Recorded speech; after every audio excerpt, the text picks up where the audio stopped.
what I'm hoping we can do today, let me share my screen real quick and give you kind of a rundown of what I'm hoping we can accomplish today. Let's see. Okay. So I'd love for us to finish reviewing the community agreements. We kind of stopped on last Thursday as we were going through them because our guests joined us for class. So I'd love to finish reviewing those. I want to do sort of a review of the course and the syllabus specifically. Then I'd love to do a little bit of a debrief on our guests that we've had join us so far.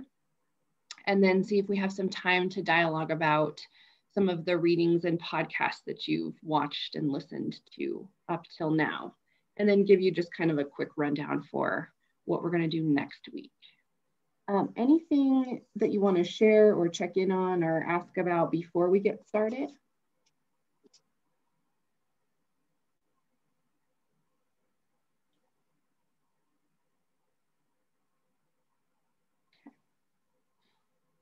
All right, well, if things come up, don't hesitate to jump in.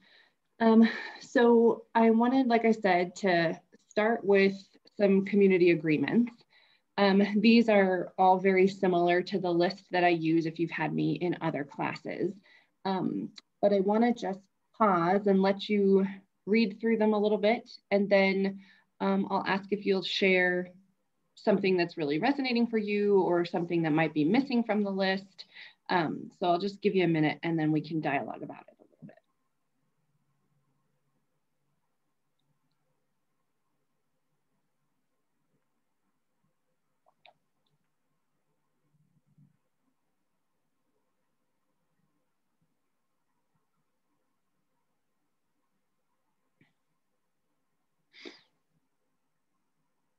Okay, so as you're kind of reading through, talk to me a little bit about, like I said, what really resonates for you, what might be missing, what thoughts you're having as you're kind of reviewing through these. So I'm looking at the one that is speaking from personal experience and using I statements. And I feel like that one kind of has relevance in this class because I don't know, a lot of us probably don't have experiences with homelessness. So I think we need to be careful about the way we use I statements and realize that our experiences aren't everyone's experiences, I guess. Yeah, thanks for that, Rachel. Absolutely. And I think it can show up in more ways than just talking about, if we're talking about folks who experience homelessness, right? But other topics I think that might come up are gonna warrant that idea of using I statements. So yes, absolutely. What else?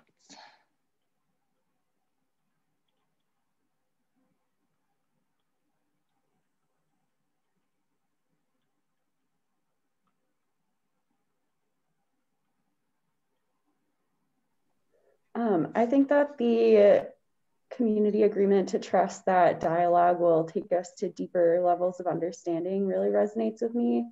I think that was something that was missing from kind of my education during the pandemic, especially at first when we were transitioning to online and it was difficult to all get together and talk about the course material. And that's really when it sinks in for me and I kind of have those aha moments. So it's nice that even though we aren't together right now, we can still talk about things and kind of have that dialogue. Yeah, thanks, Kat. And any ideas that you all have on how we can foster that, you know, we can do some breakout room stuff, we can do some pairing up, you know, there's a lot of different ways to do it. So I'm super open to ideas that you all have as to how to best facilitate some of the dialogue and delving into some of the readings and whatnot. I think point number 2 is really important. From your classes in the past, if I didn't read the material prior to class, I didn't know what was going on. So the best we can all do that, we'll make best use of our time here in class. Yeah, absolutely. And especially, you know, I think it makes sense when we have guests as well, you know, if they are coming to share out and there's things that they're thinking that we've read or watched or listened to prepare. I think that's just another way to sort of show respect to your classmates, to one another, to me, to our guests. So absolutely, Jake.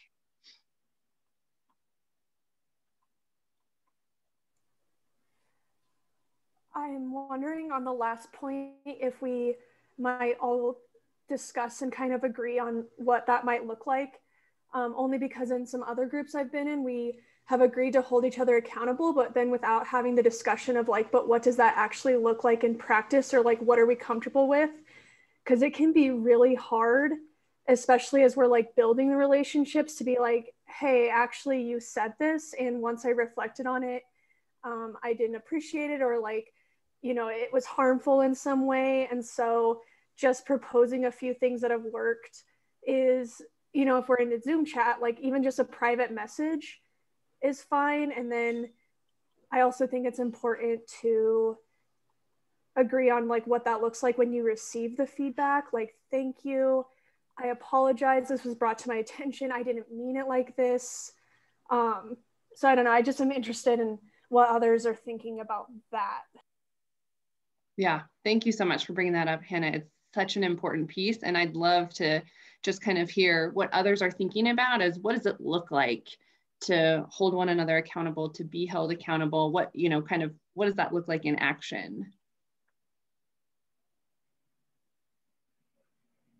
And while we're thinking through that, I'm going to just go to the next slide because that's one that I wanted to talk about anyway.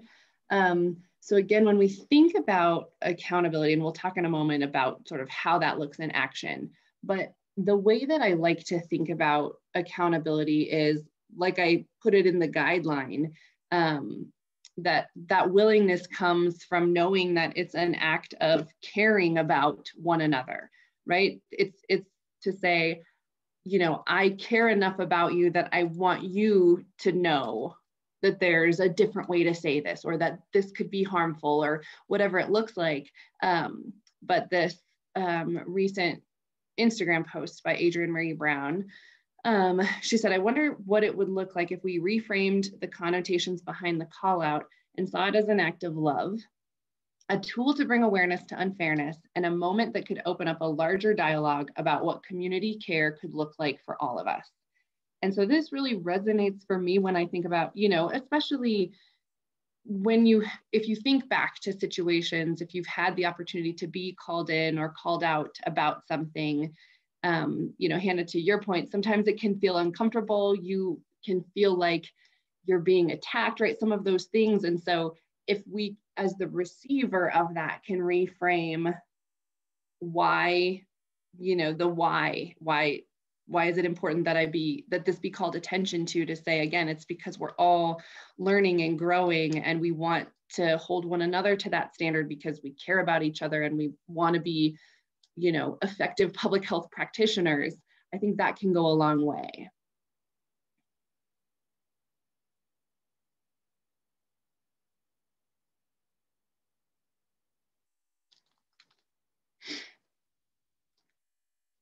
Kat, I can see you shared a resource in the chat. Thanks for doing that.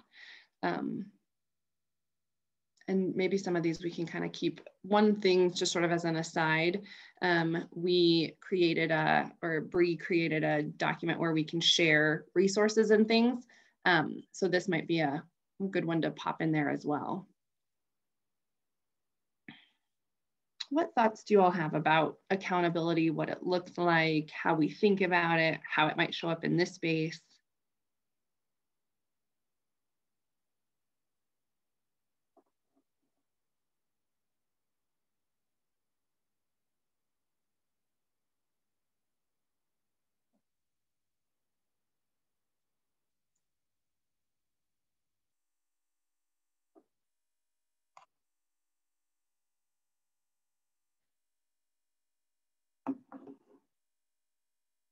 One question that I'll pose while you're thinking through this is this idea of using a private chat.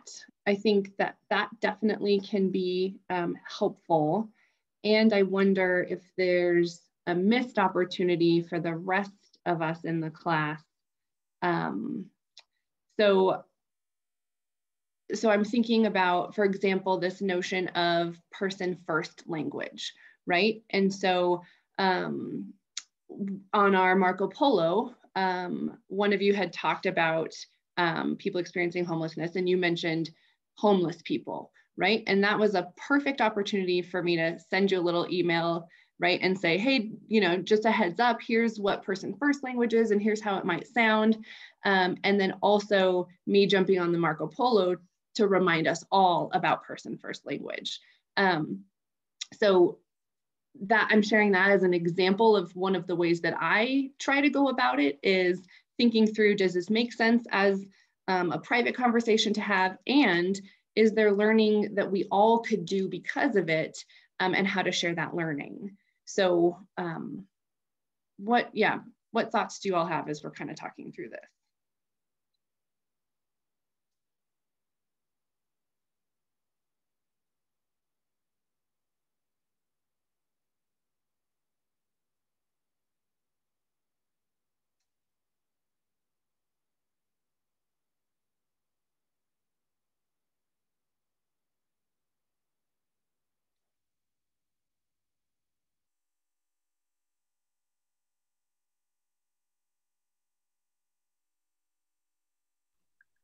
I definitely feel like I can see both sides of it. Like I can see the benefit of privately messaging someone, so it doesn't, like, it feels less like a call out, but I can also see the benefit if it's something like person first language that could be addressed in the group and everyone could learn from it.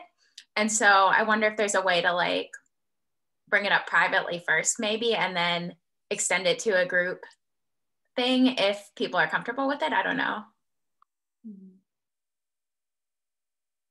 Yeah, I think that balance can work well, you know, and I think some of it is each of us kind of finding, you know, each of you finding your way that feels comfortable, and also acknowledging that sometimes something might be said that like really triggers us for one reason or another, right? And everybody has their own triggers. And so also us being comfortable if we do interject and there's emotion tied to it, right? That is also welcomed in this space, right? Because some of what we will talk about will be emotional, right? And some of you have some direct experience working with folks who are experiencing homelessness, right? And so things may land different. So, you know, all that to say that I welcome even the emotions when they run high, right? I think about this trope that sometimes you will hear, this idea of tone policing, right? And thinking about, let's say it's something related to race, right? And somebody gets really upset and is angry about it and wants to share that. That is welcomed because it is an emotional experience, right? So for us to say, well, I'm not going to engage in this until, you know, until you've calmed down, I don't think is always productive, right? That's just a way I think to sort of silence and erase. And so I want you to know that even if you're just having a strong emotional response to something that's said or done, that you can feel free, if it's even on the chat, to say, I'd like to pause and talk about this.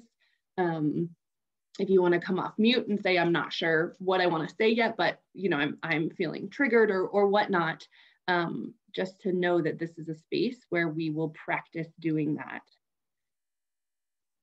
Kat, I noticed you mentioned that you'd be willing to share some of the lessons you all have learned in the student anti-racism group. Yeah, I think kind of going back to what Hannah was saying, we sort of had this loose expectation that we would hold each other accountable, but we didn't really define what that might look like. So it was kind of, we stumbled through it to figure out, you know, the best way to call people in and call people out. So I did privately message a couple of people, and I was really nervous at first. I thought they would be upset or mad at me or whatever. And then it was totally fine. And, you know, the people that I messaged were grateful that I brought it up and brought it to their attention. And then they also addressed the group as a whole. And I think I would like to challenge people to do that. Like if somebody were to private message you about something that you said that may have been harmful, I think it's important to reflect on that and address it as quickly as possible so that it doesn't kind of stew. So that's kind of the takeaway I have from kind of learning through this. Yeah, I like that idea of putting some of the responsibility on us, or those of it, if I have said something, right, for example, that part of my responsibility when I am called in is then to revisit in the class setting, again, if you feel comfortable or if you're feeling able to challenge yourself a little bit, to bring it back up in the larger class setting.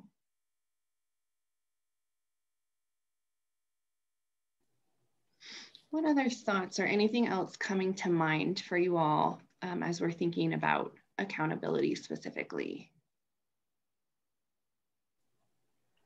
The one that I would just kind of, sorry, Hannah. No, you go, Morgan.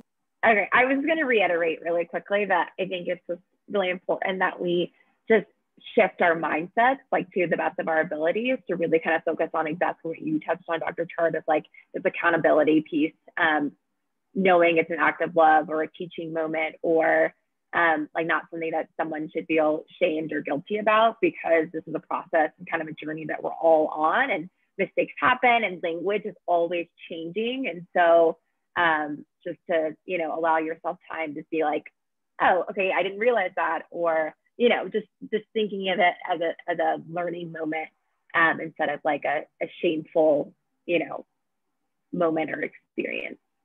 Yeah.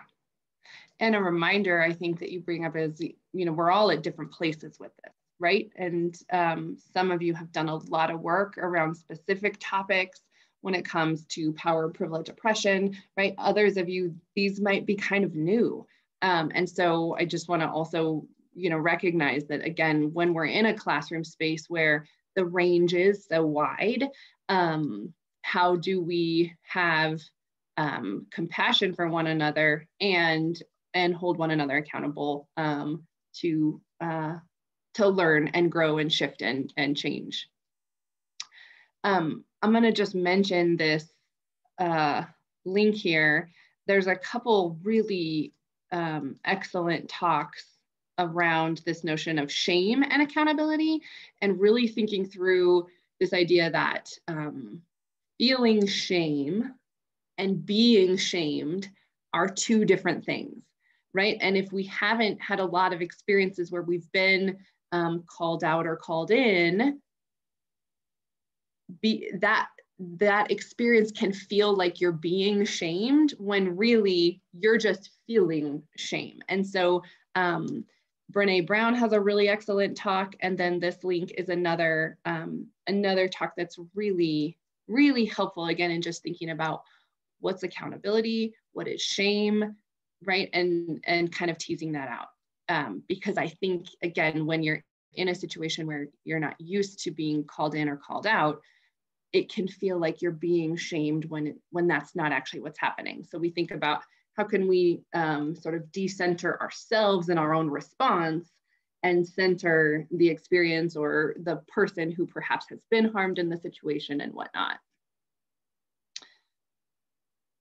And Jake, thank you so much for chiming in. Yep, so Jake mentioned this person first language, right? That was new for him. So what a perfect opportunity for him to hear that. And also there may have been others of you that heard that Marco Polo and thought about person first language again. So, and I know a couple others of you sort of chimed in to talk about person first language. So yes, I think that can be an effective way to do it.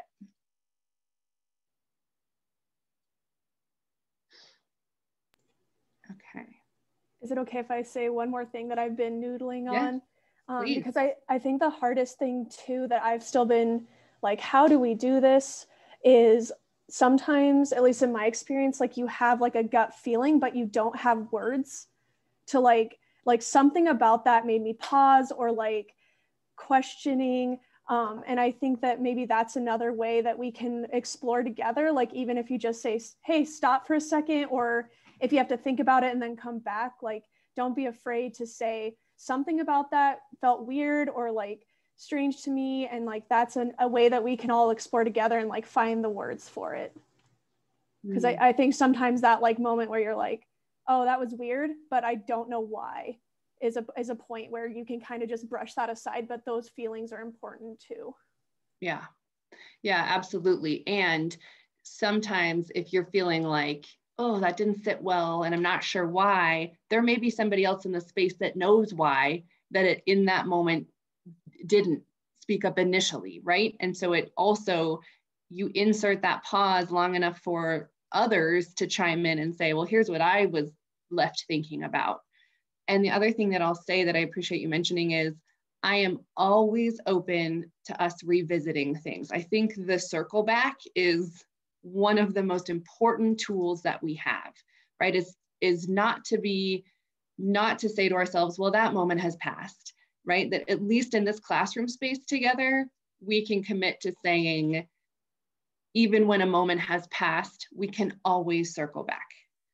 So know that that's another tool that we have, right? Again, is if in a moment you're too triggered or you're not actually sure why, or you leave and you start thinking about it, all of those are completely welcomed, and we can revisit and circle back, and I hope that we will. All right, anything else that you all are thinking about as we've been talking through this?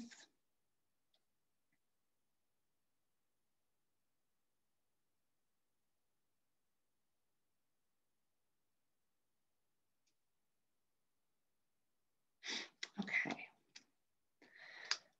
All right, so let's keep going. I just realized, can you see the actual slides? You don't see presenter view? I have both my monitors plugged in and I didn't realize what you were seeing versus what I was seeing. So I like to share these principles of community. You're all very likely familiar with them. One of the things that I appreciate about them is they are so closely tied to public health. But one of the things that I've been thinking about lately, and we don't have to have a robust discussion about this, but sometimes I think when I read through these, they are so inclusive that they lose the opportunity to really highlight the why and the inequities and the reason that we have to have these principles of community. And those reasons being because there are groups on our campus who don't always feel valued, welcomed, affirmed in the spaces that they find themselves in. So it's something I'm just thinking about. And I just wanted to, you know me, my goal always is to complicate things for us. I still think they're important, and I've been thinking a little more lately, just whether there's enough nuance within them. So any thoughts or things that you all are thinking about, ways you've seen these used or applied that you think are helpful? Anything coming to mind for you?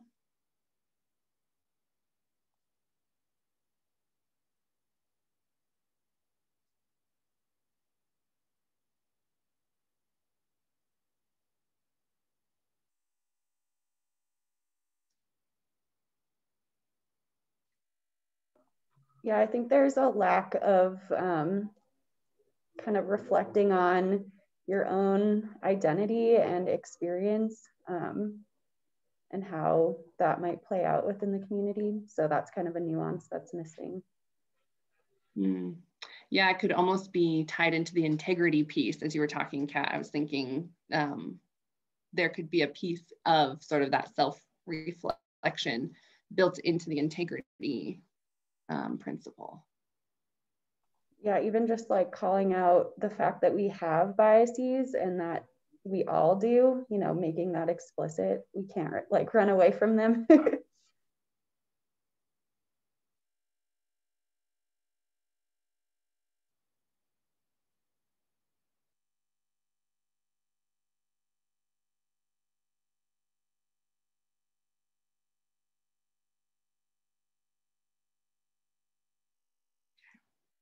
All right.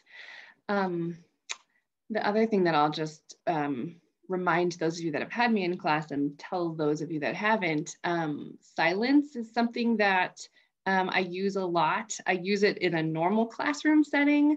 And I have found that online, it can take even longer than what I'm used to for folks to chime in and offer up your thoughts and ideas and things. And so, you know, I always just share that even if you all are sitting there feeling a little uncomfortable because no one's saying anything, just to get used to that, to get comfortable with that. I'm not feeling uncomfortable and like waiting for people. Once in a while, I am, because it takes so long, but other times, you know, most of the time know that I'll use silence again as sort of a, just an affirmation to you all to acknowledge that, you know, I trust that you're thinking about things and maybe you're processing and maybe it's taking a little longer to chime in, and then we're on Zoom. And so it takes a little bit more willingness, I think, to chime in anyway. So just know that we will use a lot of silence in here, and that's okay. So the last quote that I really like from the book that I mentioned last week, this Not Light But Fire, and he uses this as he sort of wraps up the introduction and delves into the bulk of the content of the book. And he says, "With earnest humility in the face of the heavy lift before us, let us begin." And so I'd love for us to kind of switch gears and talk now a little bit about the course. We can talk through the syllabus a little bit, talk through some of the assignments. And as we do that, the other thing I just want to briefly remind us of, which again, we talked about last week, are some of these principles of inclusive pedagogy, because my goal is to really center inclusive pedagogy in this process. And so this notion of being flexible, I think you probably have already seen and had to practice that in this classroom. That is probably the most important tenet of how we are going to have to do this class together this semester. I wasn't even thinking because of COVID stuff for the first 2 weeks of class. I was more thinking about flexibility because we're going to be working with a lot of community partners, and things are going to shift and change. And so I'm hoping you all will continue to be willing to be flexible as we go along. Being equitable, so ensuring consistency and accessibility for all. My hope is that we can all continue to develop our equity lens, not only as it relates to how each of us shows up in this classroom space, but also in our project broadly. Working collaboratively, that's going to very much be what this class looks like. You all will be working in small groups and larger groups, and it will be a very collaborative process, not only among us as a group of students and myself, but also with stakeholders. Personalization, so kind of reminding us that we all learn differently, we all have different strengths that we bring, and how can we use those strengths and those differences in order to create the most robust project and learning experience that we can. And then lastly, embracing diversity.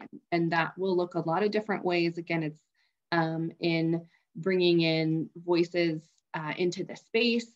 It's thinking about who is represented in podcasts that you're listening to and readings that you're doing. And the other piece that I'm hoping that we will talk about it, is this notion of intersectionality and how our multiple marginalized or minoritized identities intersect to create uniquely challenging experiences for folks. So we'll talk about intersectionality, what it is, what it isn't, because I think it kind of becomes buzzwordy a little bit. So we'll delve into it in a little bit more detail as we go along. Okay, so I did want to just kind of talk through the course, the syllabus. So give me a second here. I'm going to just stop sharing for a moment so I can bring up the syllabus. Oh, I had it.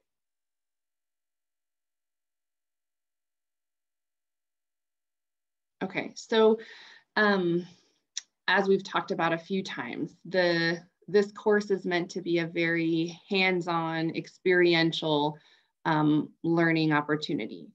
Logistics first, still for now, we are on Zoom. Tomorrow, the university is supposed to communicate with us about any potential changes. I haven't heard anything yet, but I will keep you posted. What we had initially planned was that Tuesday would be our in-person day. So we have classroom space reserved, and that Thursdays would stay remote. I will for sure communicate with you if and when we get to a situation where we will be in person on Tuesdays. For now, we will stay remote until I tell you otherwise. Office hours, you can feel free to schedule an appointment. If those times don't work, no problem. Just send me an email and we can always find a time to get together. Bree's email is on here if you need to reach out to her for any reason.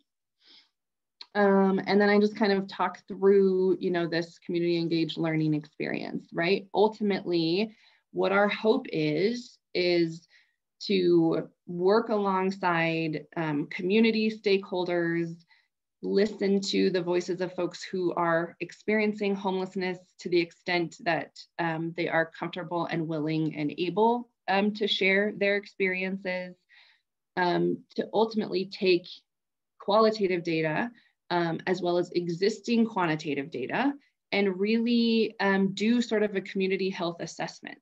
So what are gaps in services? What are opportunities that we have? What kinds of initiatives are working really well in other places? Our end goal will be to have this community health assessment, this report that we then present back to stakeholders. And within sort of this community health assessment or this report, we will also create a list of recommendations based on our community health assessment, based on all of the information that we're gathering. What are our recommendations based on best practices and whatnot? What would we recommend be some next steps that the Health District, Homeward Alliance, and some of the other organizations take to promote future health initiatives? So that's kind of our end goal that we're working toward. You can see the competencies that are addressed for those of you that care about those. I'm not going to read through all of this. My goal is a week prior to have posted on Canvas what I want you to do for the following week. By the end of today, I'll make sure that readings and things are posted for next week. But that's always going to be my goal. And then just know that sometimes things will get pushed back if a guest is able to join us sooner or later. So again, that's the flexibility that I appreciate you having with me. And I'll do my best to, like I said, ideally a full week before having information posted. A note around writing. The Writing Center here on campus is a really great resource if you find yourself wanting some additional support in your writing. Some discussion guidelines. We've talked a lot about these. Some of these are our community agreements that we talked about, but just always knowing that, discussion is going to be a big piece of this. Always being willing to contribute, to ask a question rather than, having an answer for something. Reaffirming this notion that not all opinions should be weighed equally, right? And part of what I mean by that is some of us in this space have more experience than others working with folks who experience homelessness. Some of us have experience in other things. And so that those opinions, in that situation may be weighed differently and maybe they should, right?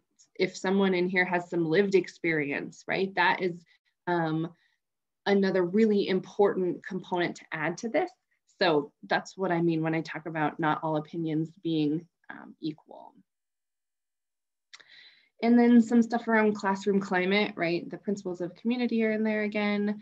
The land acknowledgement. I like to include some resources for, again, this notion of complicating things, right? Thinking about land acknowledgements can be an important piece to start a conversation and raise some awareness, and they can't be the be all end all. And so there's a nice article in here that just brings in some different perspectives from a group of Indigenous artists talking through what land acknowledgements mean for them. Pronouns, please let me know if anything should change with regard to your pronouns over the course of the semester, so I can make sure that I'm best supporting and honoring you and your identity in this space. Same thing with religious holidays. If there are holidays that you celebrate that the university doesn't typically observe, just let me know so we can make sure that there's not something due on those days or whatnot, and we can make accommodations. And then a reminder about some of the mental health resources, the physical health resources that CSU offers, and that if I can help facilitate that in any way, please don't hesitate to reach out to me.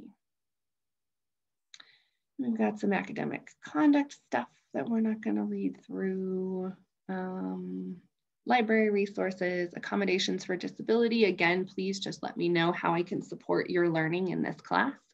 And then some COVID-19 stuff. This is what was required to include in our syllabus 3 weeks ago.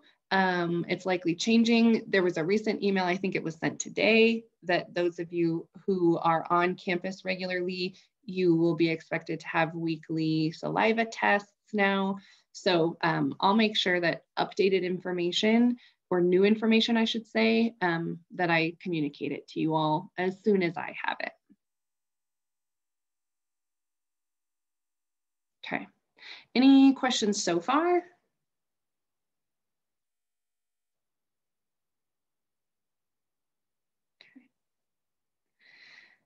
So as I was designing this course and thinking about what are the deliverables, this is where I landed. So the majority of your grade is going to come from the community assessment. So the actual document that we compile and create over the course of the semester. It felt like not a good idea to have 60% of your grade be one thing that you turn in, right? That feels like very daunting. So essentially I have broken out this community assessment into a couple different check-ins throughout the semester so that we have some lower stakes opportunities to check in, report out as to where you are with whatever piece of this you're taking on, so that it's not like this enormous thing all due at the end. So this community assessment assignment, I broke it up into 4 parts. So part 1 will be this initial check-in and update, where, like I said, you'll provide updates on where you are in the process. This will likely be in a small group. Part 2 is going to be sort of a midpoint, which will include a rough draft of the community assessment report. Part 3 will be the actual final version of the report. And then part 4 will be the presentation that ideally we're going to give to stakeholders at the end of the semester. So as these come up and come closer to when I would like you to do the check-in and whatnot, I'll make sure that I flesh out in more detail what exactly you're expected to do for each of these check-ins. Most of them end up being group grades because you'll be working in small groups. And we'll talk a little bit more about that in a minute. The other sort of outcome, like I mentioned, are some recommendations. So as you're completing this community assessment, you're likely gonna end up being in a position where you know a lot when it comes to what has been working in other places, what are some of the unique situations that we find ourselves in Fort Collins, and what some potential next steps might be. And so we'll have our final report, our final community assessment, and then we will also have some program recommendations where I envision we will keep kind of a running list of this all throughout the semester, and then we'll kind of finalize and put it into, again, kind of like a, it might be like a 2-pager that lists our formal recommendations, right? We can think through how this looks, but those are really the deliverables, the actual assessment, the data analysis, and then these recommendations. And then we have some participation. So being in class when we're working on it, when we're talking through these things, when we're debriefing, and you know, when we're discussing things in class, right? Just sort of engaging whatever that looks like for you, right? Not everybody is going to be the most vocal, and that is totally fine, right? We'll be in small groups, we'll be in pairs. There's lots of opportunities to be participating in class and online. And then there's a self-assessment and a peer assessment. So just like I say here, right, because of how collaborative this course is going to be, I want you to have an opportunity to sort of assess yourself and your own contributions to the process.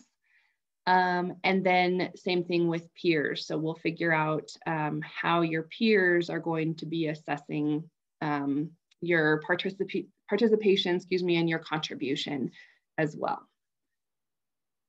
So that's the extent of assignments. Again, it's really about this community assessment. And then these other components are smaller pieces of the grade.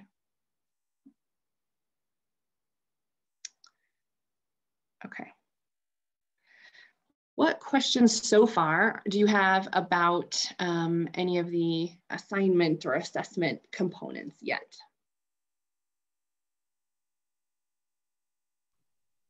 Our like final draft and rough draft, is that going to be as a full class, or are we doing that in smaller groups? You'll likely be in smaller groups. One of the ways that I've been thinking about how we break this up is, like I mentioned, I think when MJ and Taylor were here, that some of you may take the existing quantitative data and work on that piece of it. Some of you may take qualitative data and do this piece of it. The other piece, though, that I'm happy to think about is we can also do something where part of that grade is your group and part is a whole class, right? So we could say that 30 of those 45 points are in your small group and 15 points is everybody's getting the same grade. I'm certainly open to what you all think feels best to you.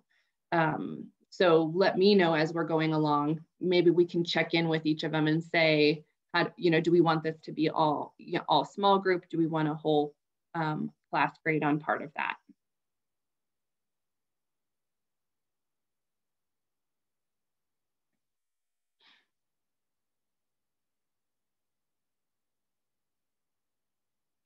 What else? What other questions so far on assessment stuff? Anything yet?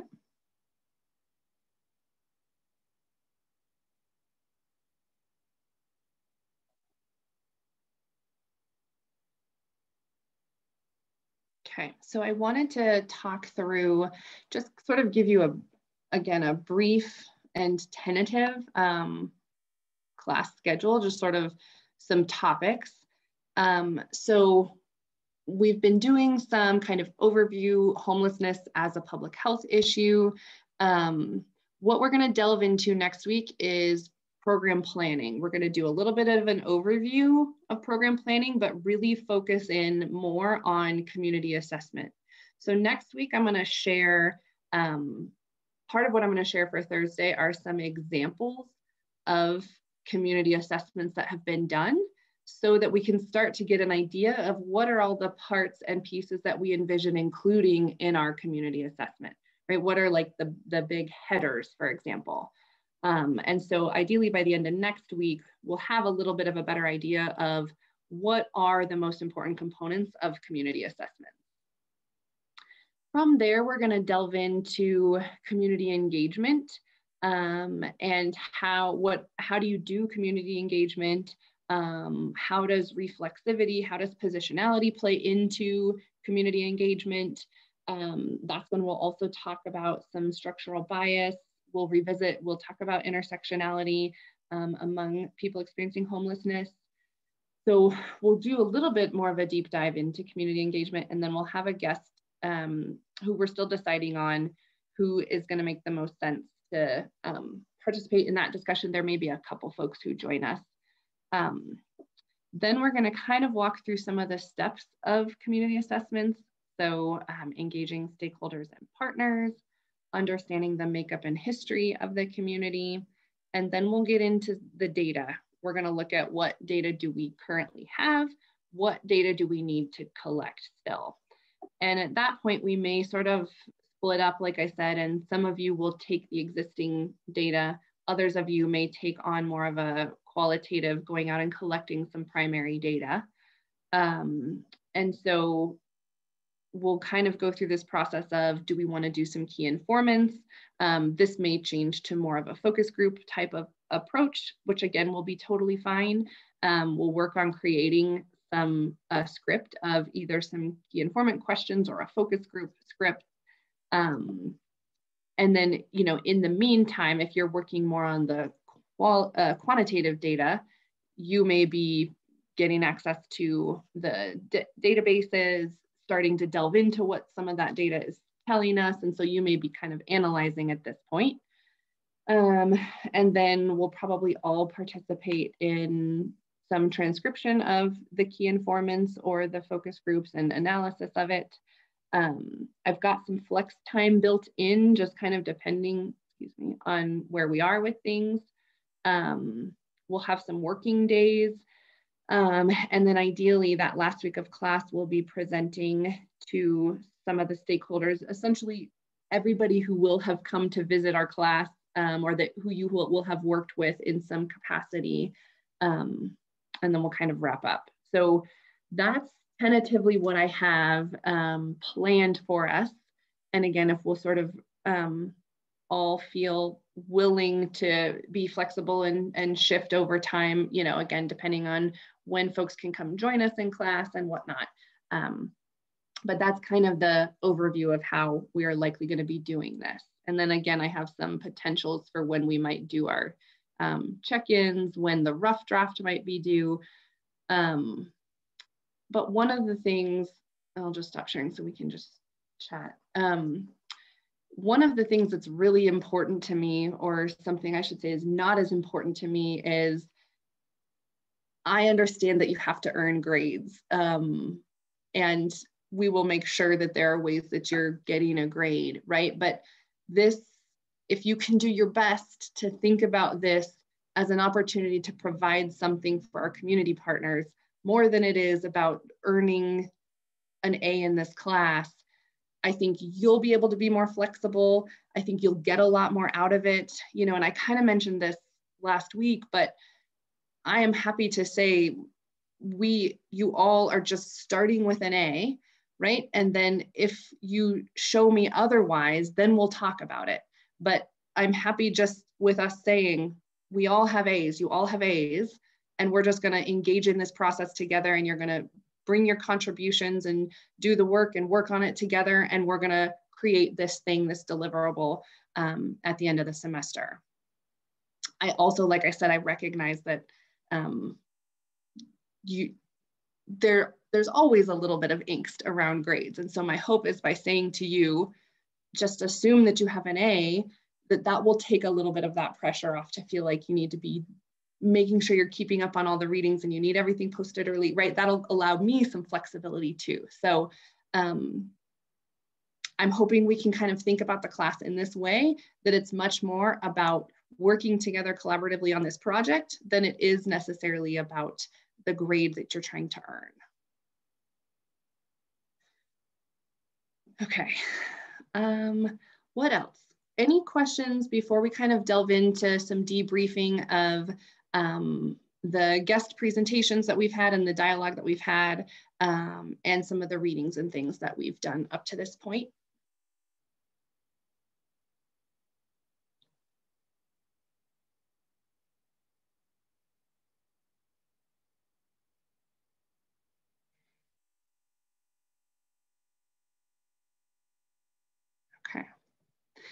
So what I wanted to do next is to do a little bit of a debrief, and maybe we can start with Dr. Stewart's presentation from Tuesday in class.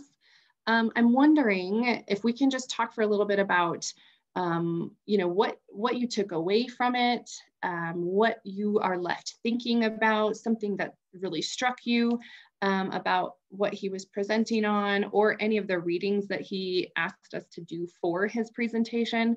What kinds of things were resonating for you, or were you kind of left thinking about?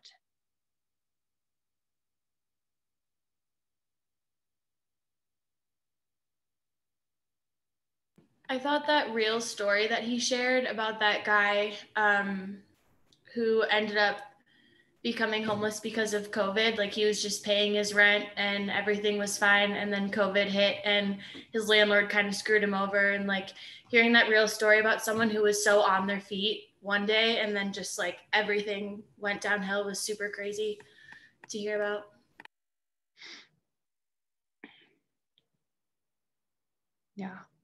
Yeah, and you know, he said when he shared that resource, the reason I'm sharing this story is because it's one that's very common and that we hear a lot from residents in Fort Collins.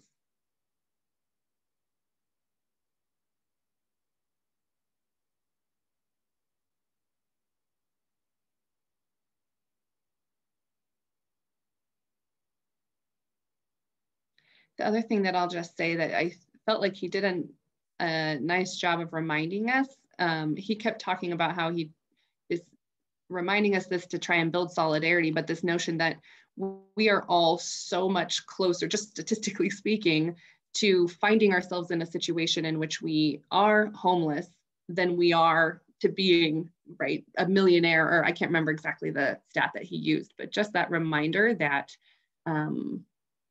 you know, to your point, Shannon, right, it's not a far distance between where someone finds themselves and finding themselves in a situation where they're experiencing homelessness.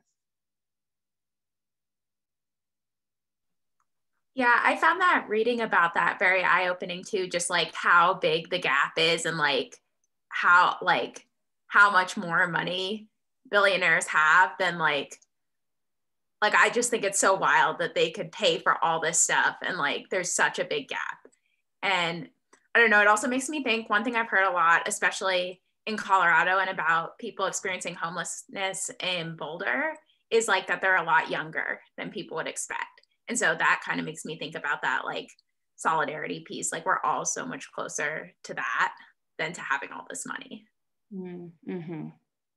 Yeah, the stat in one of those papers about like every Amazon employee could have gotten $100,000 bonus and Jeff Bezos wouldn't be any less rich than he is now. I can't remember exactly what it was, right, the stat, but it was, you know, I think there's like 800,000 employees that he could have paid that to, right? And it's just, you're right, like the scale, I think I lose an ability to like understand just how large that discrepancy is when we're talking about billions and billions of dollars.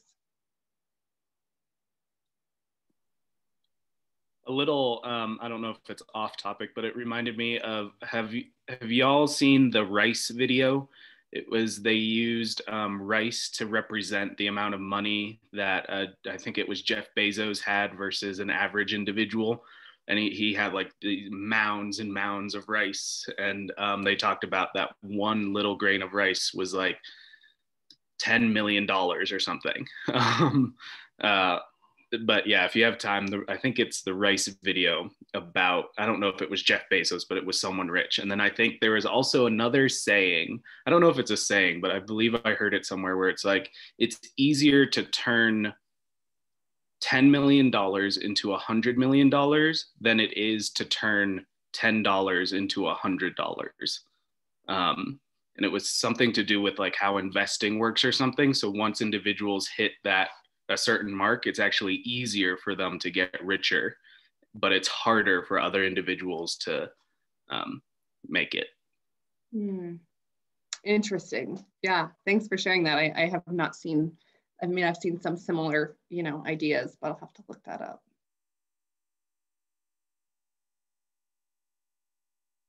And then Hannah, I see your comment about, you know, like the policies that are in place, right? And how depending on where you are, you might have no mechanisms for having any sort of rights as a renter.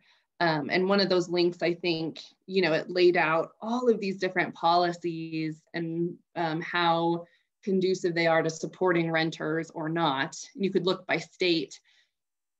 And it was really eye-opening to me just how many different policy opportunities there are that impact renters and rights and things. And I think that was also eye-opening for me, just how many different policy mechanisms there are. I can share from experience. So my dad is a landlord, and he, you know, renovated some units, and there was a minimum that he had to charge as a policy of the town. So he wanted to charge less because he didn't want to be price gouging people. But, you know, my hometown is up and coming because it's on the train line to get into Boston. And so, you know, lots of people are moving into the town. And so like, right, this minimum keeps going up. And he's like, I don't want to charge people this much, but I have to, or else like I won't be able to rent it at all. So yeah, it's just, it's wild. Wow. Yeah. Just another example of you know, something that's put into place that some of us don't even think about in terms of supporting or not supporting renters.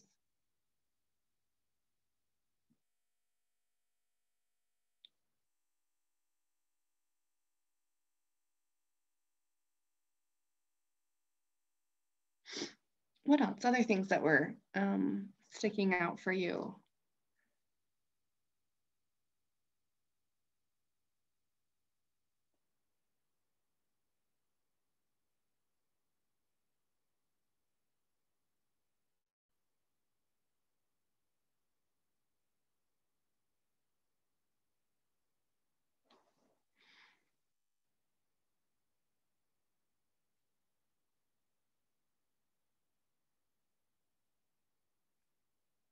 Yeah, Kat, the stat, I think that was also in one of the reports, this stat around 6,000 people a day dying from COVID-related hunger.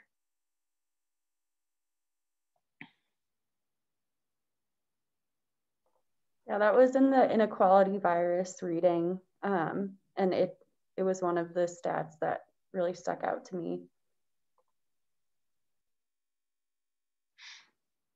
Yeah, I think, you know, again, you sort of think about the ripple effect of some of COVID, right? And some of the situations that folks find themselves in.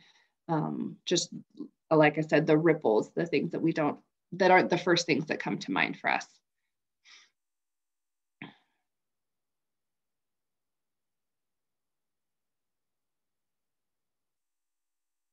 Oh yeah, Javier sharing around the food waste that's happening right now, specifically around milk, you sharing, but I think there are lots of other examples where food waste is a serious, serious challenge happening right now.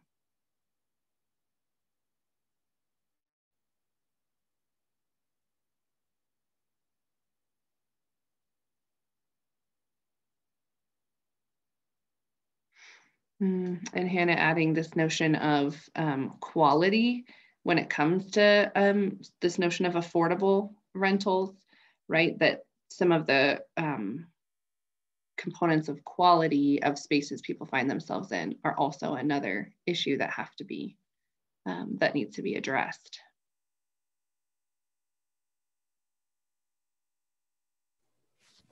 Just sharing a story. I used to be a sanitarian in Montana, and people would call us all the time being like, we can't breathe, there's bed bugs in my house and my landlord won't help me, and my kid has asthma, and all we could do was send them to the self-help law section. You know, at least in Montana where we were at, there was no mechanism for anyone to go in and have like a standard of housing.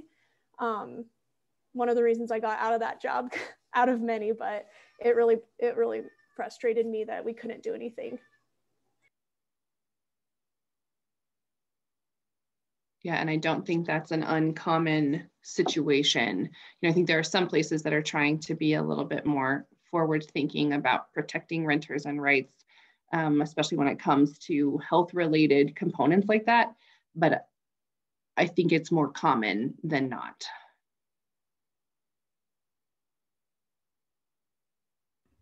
Something I thought of related to renting is the U+2 rule, or having multiple people in the same house that aren't under the same family in Fort Collins.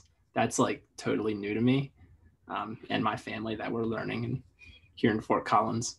I just wanted to like understand if anyone had knowledge on it, the thought process behind that, because like expensive rent could lead to homelessness for young people experiencing homelessness, but it's also like 10 people in the same house isn't conducive to healthy living either. Yeah, do people have any of the history behind first off, does everybody know about the U+2 rule in Fort Collins? That you technically are not allowed to have more than 3 people who are unrelated living in the same dwelling space. I thought the city was going to have a vote to make it U+3, but I don't know if that passed or anything. I don't know if anyone knows. Yeah, I don't know. Does anybody else know? I hadn't heard about. It certainly hasn't. It's something that I think has been a topic of discussion, and is something that always comes up, but also always gets denied. And I've had the opportunity to discuss the issue of U+2 and really how it's being used. And I would use the word abused now. Just with the idea that neighbors can actually report other neighbors, and the specific demographic of neighbors that get reported more often than not seems to be a clear representation of how deeply rooted in racism the policy of U+2 is. Does anyone know the history of where that law comes from? Like, was it meant to protect what's the word I'm looking for, like the financial stability of I don't know. Does anyone know of where the law comes from?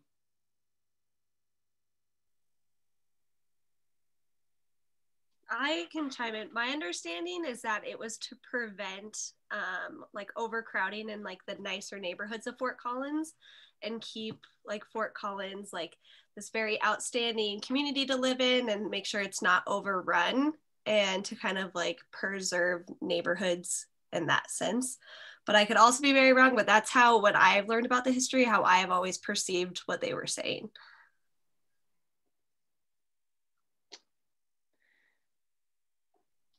Yeah. When I was an undergrad in Massachusetts, they didn't have any rules like that. And so my first apartment, I shared a bedroom, and then there were 2 other people living there. So that definitely would have been illegal, but it was the only way that we could afford housing during college. So.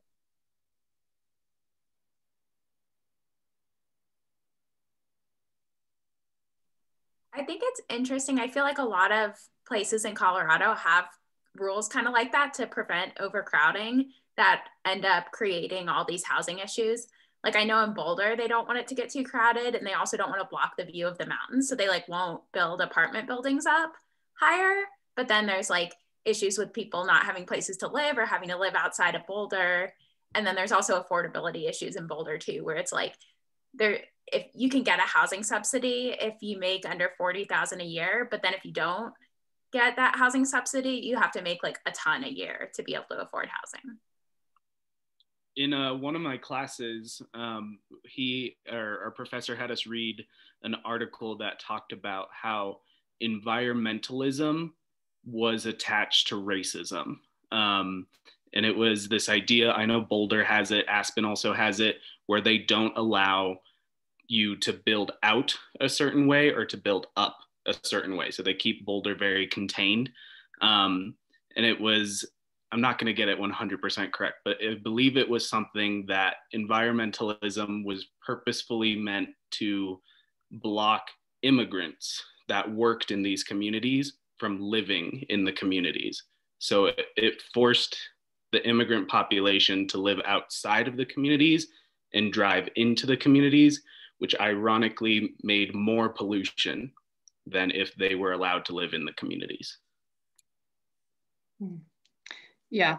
If you find that article, Javier, if you could, it might be helpful to share. But yes, I think there's a lot of situations whereby racism is just tied very deeply to environmental and like intentions to be environmentally conscious.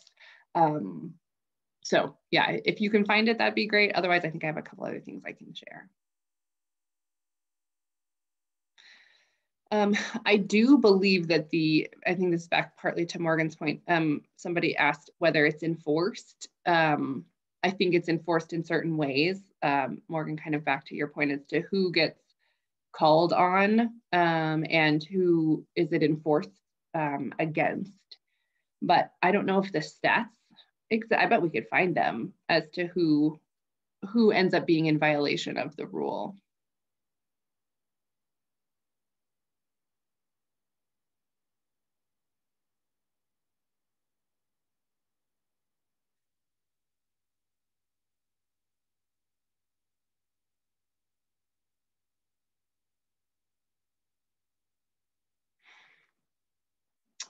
How about anything related to MJ and Taylor when they attended class? In some ways they came a little bit more for the logistics and kind of sharing ideas and things, but were there things that you were left thinking about after they presented and talked to us that day?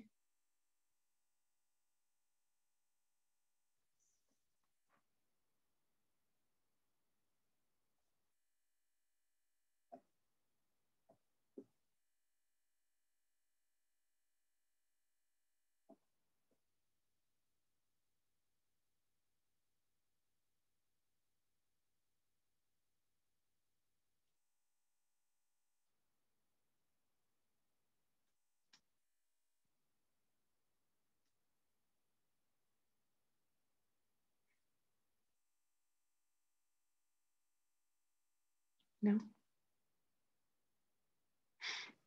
Okay. They will probably come back more frequently to class because they'll be kind of our primary contacts when it comes to sort of fleshing out some of the details, what this is going to look like. If we're able to connect with folks who are currently experiencing homelessness here in Fort Collins. So they will probably be frequent attendees of class. Sometimes it might just be for a quick check-in.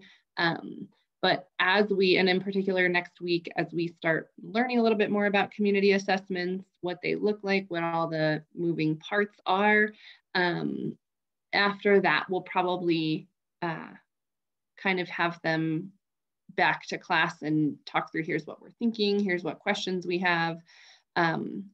The other piece that I was curious about in terms of logistics is your all's ideas on how we collaborate, right? Do we want to use just a Google folder or folders where we keep everything? Do we want to try to move over to Teams?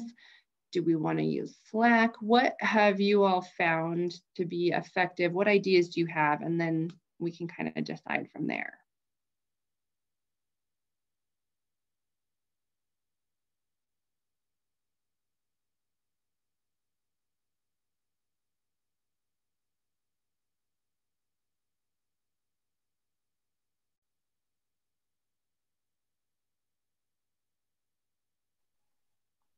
So I did a collaborative work with last semester with my Latin health class, and I felt like having a Google Doc and files all together was easier instead of asking, oh, who has this, who has that, and maybe putting it on Canvas would be helpful, so we all have like a place to like find them every time. Okay, and I like that idea, Juliana. When you say putting it on Canvas, like the link to the, to the Google folder, And then within, you know, we can just have a Google folder, and then within them, you all could create additional folders, documents, and organize it within that. I also think the OneDrive through our Microsoft accounts work really well, because then anyone can just upload files or anything into the OneDrive, and it's just shared with all of us in a folder, and we can have like Word docs and stuff we can all work on as well. Yeah, I have had some success with that before. One thing I'm thinking about, Shannon, you're currently a UNC student, right? Yeah, it's confusing. I have like a CU Anschutz email, a CSU email, and a UNC email now, and I'm on 2 different campuses, so it's a lot. Right. Yeah, that sounds intense. So I was just thinking, I'm not sure you will have a OneDrive account through CSU. Do the rest of you all, public health students, have or access even your OneDrive through CSU? Do you even know if you have one?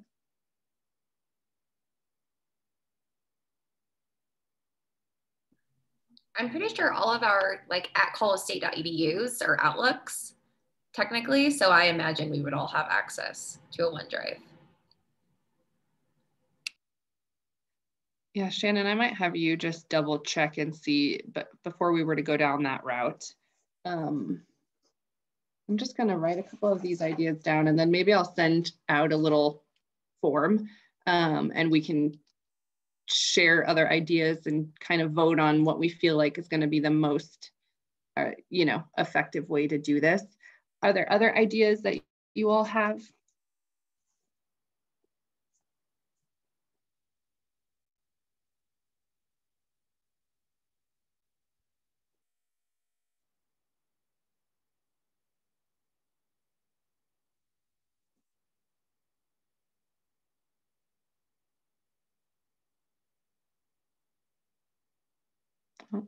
Oh, sorry, Kat, I missed your message in there. How many people have used Slack before?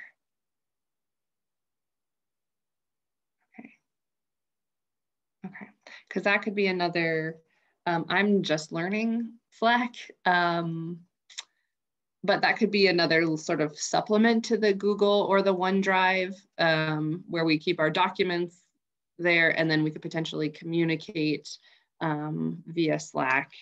You can link, right, in Slack, you can like link documents if we had it in a Google.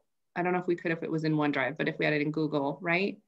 Yeah, so that's what the anti-racism group does. We have all of our discussions in Slack when we're not meeting, and then if anyone adds anything to the Google Drive, they'll either say what folder it's in, or they'll just add a link to it. So I've never had trouble finding anything. And it's nice because you can make there's kind of one main channel, and then within that you can make different conversation threads. So, you know, if we all broke up into groups to work on different things, we could have our own threads to talk about our work. And it's easy to include polls in there to figure out times to meet. And you can like link your calendar to it.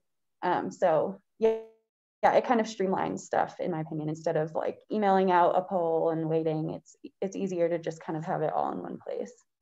Okay, yeah, and Rachel brings up a good point that what's missing with a Google Doc is the ability to communicate back and forth about it. So, okay, well, I'll take some of these ideas. Maybe we'll build out a little survey to see what you all think, what your preferences would be, and then we can kind of get started on some of the logistics side of things. So I'm looking at the time, we'll wrap up. I'll make sure that by the end of today, you have your readings and stuff posted for next week. And then I'll just plan to see you all on Tuesday. All right, thanks everybody. I'll share with you, I found a report on the U+2 rules that was done. I don't know what year it was done, but it has a bunch of numbers, and it suggests that the biggest targeted group is actually college students.